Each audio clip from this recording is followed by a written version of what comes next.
প্রিয় শিক্ষার্থী বন্ধুরা, আসসালামু আলাইকুম। আশা করি ভালো আছো।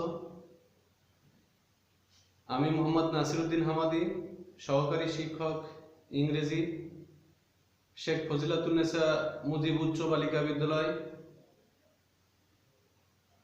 বড়দিয়া কালিয়া, নড়াইল। অনলাইন ক্লাসে তোমাদের স্বাগতম। আমি আজকেও তোমাদের সাথে আবার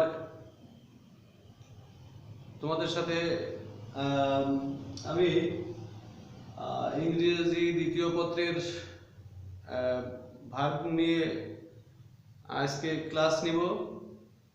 তো আশা করি তোমরা আমার সাথে থাকবা এবং ক্লাসটি মনোযোগ দিয়ে দেখবা। তো তোমরা নিশ্চয়ই ভাগ সম্পর্কে ধারণা আছে, সেটা হচ্ছে ভার্ব অর্থ ক্রিয়া, অর্থাৎ যে শব্দ দ্বারা কোনো কিছু করা, হওয়া, যাওয়া, খাওয়া ইত্যাদি বোঝায় তাকে ভার্ব বলে।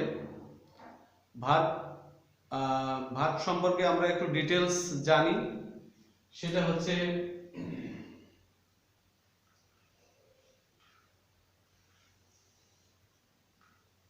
ভার্বকে আমরা কয়েকটি ফর্মে বিভক্ত করব। সেটা হচ্ছে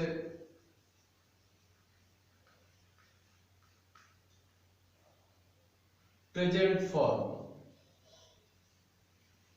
এবং এটাকে আমরা V1 দ্বারা চিহ্নিত করব। এরপরে আমরা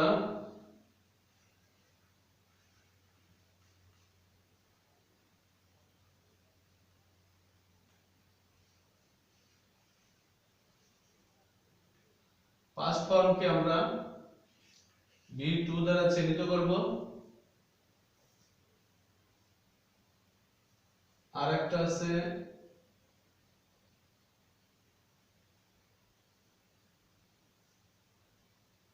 পাস্ট পার্টিসিপল ফর্ম।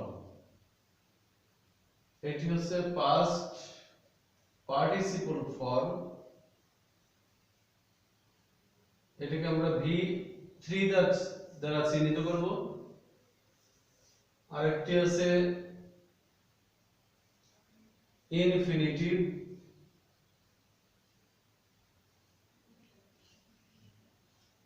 আরেকটি আছে পার্টিসিপল।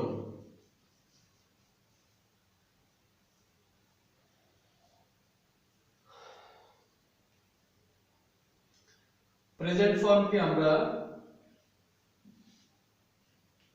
দুটি ভাগে বিভক্ত করব। একটা হচ্ছে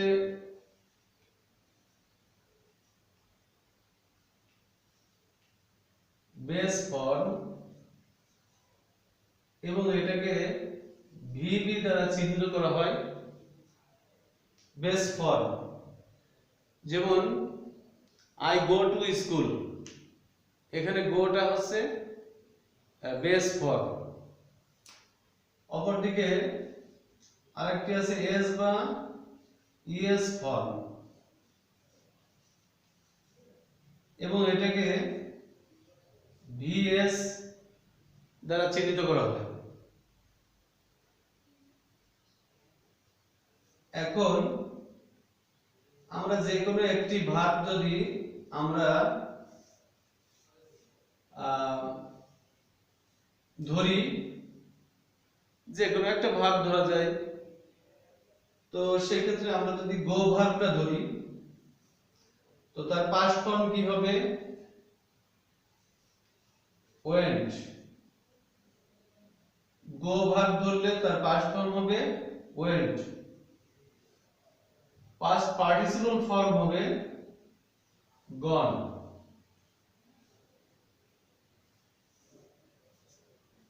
ইনফিনিটিভ হবে ওই মূল ভার্বের আগে টু থাকলে সেটি ইনফিনিটিভ হয়। যেমন I want to go to অথবা আই ওয়ান্ট টু গো দেয়ার। এখানে গো এর আগে টু থাকলে অর্থাৎ ভার্বের আগে টু থাকলে ওইটি ইনফিনিটিভ, এবং গোর সাথে যদি আইএনজি যুক্ত হয় তাহলে ওইটি হবে পার্টিসিপল। তো বন্ধুরা, তোমরা দেখলে যে ভার্বের একটি ভার্বের বিভিন্ন ভাবে বিভিন্ন ফর্মে উল্লেখ করা যায়। একটা ভার্ব, মূল ভার্ব জি, এবং জি যে কোনো ভার্বকে, সেই ভার্বকে কত পর্যায়ে আমরা লিখতে পারি গ্রামারে প্রকাশ করা হয়েছে। তো যাই হোক, আমরা এখন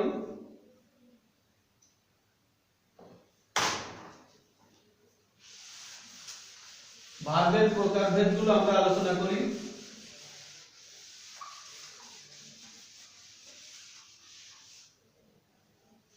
ভার্ব প্রধানত দুই প্রকার।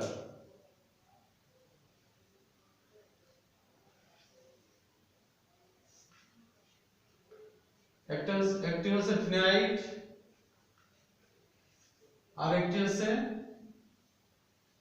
নন ফিনাইট।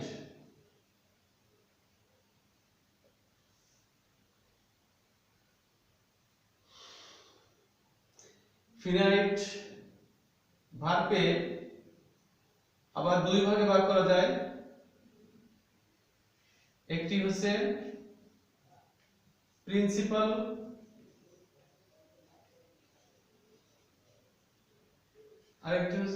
আরেকটি হচ্ছে অক্সিলিয়ারি। এই প্রিন্সিপাল ভার্বকে আবার দুই ভাগে ভাগ করা হয়েছে। একটি হচ্ছে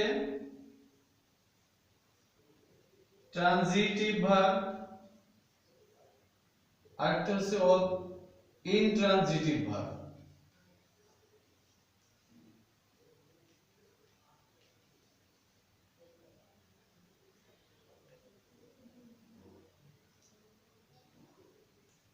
এইটাকে প্রিন্সিপাল ভার্বকে মেইন ভার্ব বলা হয়, আর অক্সিলিয়ারি ভার্বকে বলা হয় হেল্পিং ভার্ব।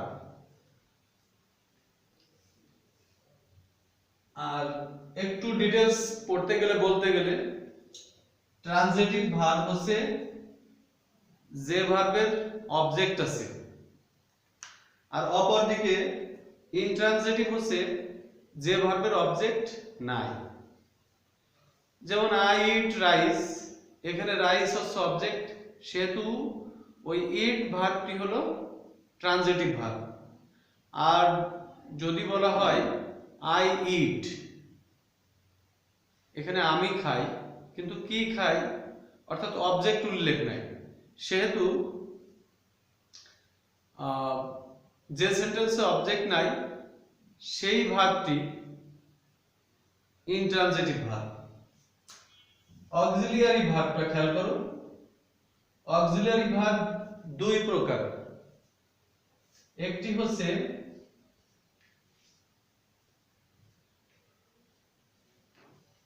প্রাইমারি,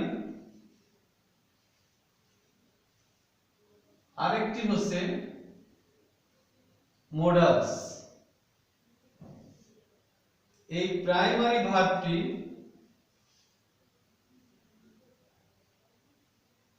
তিন প্রকার।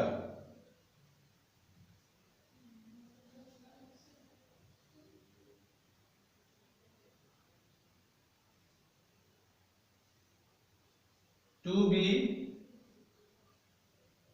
Two do, to have.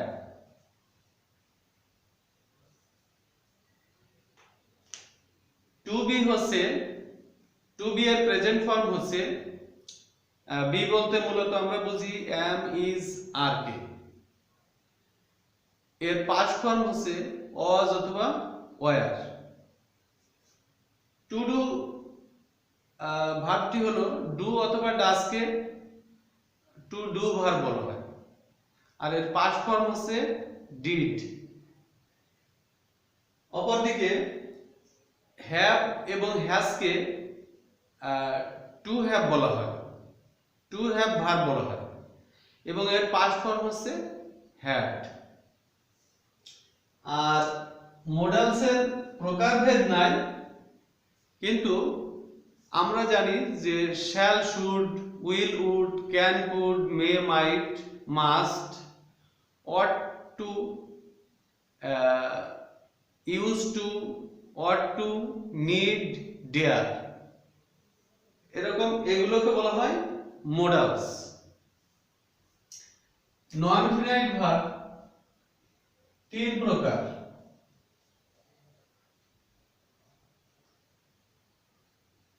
একটি হচ্ছে জিরান্ড, আরেকটি হচ্ছে ইনফিনিটিভ,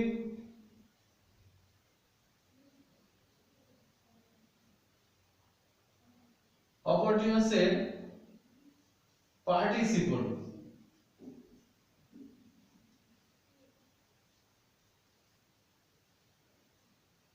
জিরান্ড হচ্ছে ভার্বের সাথে আইএনজি যোগ হলে জিরান্ড হয়। ইনফিনিটিভ হচ্ছে ভার্বের আগে টু থাকলে সেটি ইনফিনিটিভ হয়। আর পার্টিসিপল হচ্ছে ভার্বের সাথে আইএনজি যোগ হলে। যদিও জিরান্ড এবং পার্টিসিপল দেখতে এক, কিন্তু এর পার্থক্য আছে, এবং এটাও ভার্বের সাথে আইএনজি যোগ, এটাও ভার্বের সাথে, অর্থাৎ পার্টিসিপলটাও ভার্বের সাথে আইএনজি যোগ। তবে বিস্তারিত ব্যাখ্যা আছে, এটা না হয় পরবর্তী কোনো এক ক্লাসে আমরা শিখব। তো এ পর্যায়ে আমরা পার্টিসিপলকে আবার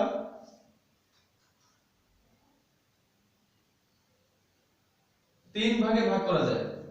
পার্টিসিপলকে, অর্থাৎ প্রেজেন্ট পার্টিসিপল, পাস্ট পার্টিসিপল এবং পারফেক্ট পার্টিসিপল।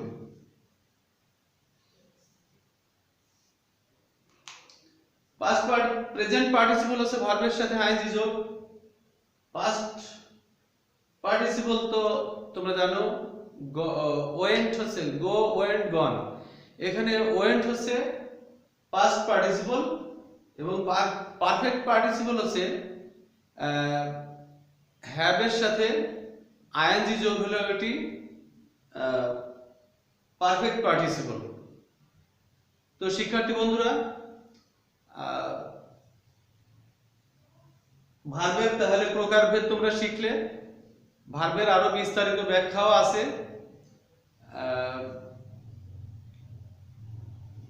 এই ক্লাসে নিশ্চয় বুঝতে পারছো যে ভার্বের কত ব্যাপকতা আছে। তো এটা নিয়ে তোমরা যতটুকু শিখলে, তোমরা বই খুলে যদি আরো বিস্তারিত চেষ্টা করো নিজেরা শিখতে, তাহলে নিশ্চয় আরো বেশি উপকৃত হবে। তো এর পরবর্তীতে আমরা অন্য কোনো গ্রামার নিয়ে আবার তোমাদের কাছে হাজির হব ইনশাআল্লাহ। সে পর্যন্ত ভালো থেকো। আল্লাহ হাফেজ।